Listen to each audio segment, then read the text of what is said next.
দিন দিন পৃথিবীতে বাড়ছে উষ্ণায়ন, যার ফলে পৃথিবী দূষিত হচ্ছে। এই দূষণ কমাতে হলে চাই পৃথিবীতে প্রচুর পরিমাণে গাছ। আর আজকে 5ই জুন বিশ্ব পরিবেশ দিবস। এই বিশ্ব পরিবেশ দিবস উপলক্ষে খড়গ্রামের নগরে বৃক্ষরোপণ কর্মসূচি গ্রহণ করা হয়। আজকে বুধবার বৃক্ষরোপণ করলেন 9 নম্বর জঙ্গিপুর লোকসভা কেন্দ্রের তৃণমূল কংগ্রেসের জয়ী প্রার্থী খলিলুর রহমান।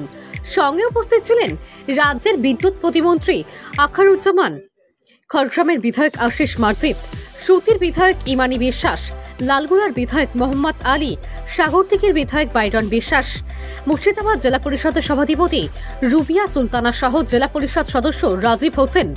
খড়গ্রাম থেকে আকরাম রেজ্জার রিপোর্ট, KTN 5 নিউজ।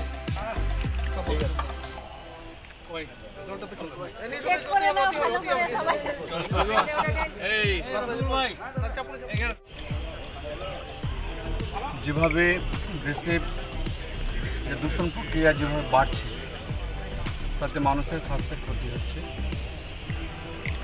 এবং এই দূষণ প্রক্রিয়াকে আটকাতে হলে আমাদের গাছের প্রয়োজন এবং এই দূষণ বৃদ্ধি হওয়ার ফলেও তাপমাত্রা বৃদ্ধি পাচ্ছে। তাতে যে গ্লোবাল ওয়ার্মিং যে আমরা মাঝে মাঝে শুনছি, আমরা দেখতে পাচ্ছি, তার ভারসাম্য হারিয়ে ফেলছে।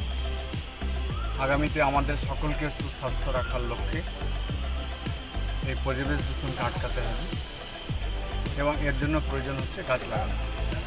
কাজে আজকে আমাদের সকল সমস্ত বিধায়কদেরকে নিয়ে আমরা এই কাজটা সম্পন্ন করলাম। সঙ্গে সভাধিপতিও রয়েছেন আমাদের। আগামীতে সকলেই আপনারাও এটাকে অব্যাহত রাখবেন, আমি এই আশা রাখছি।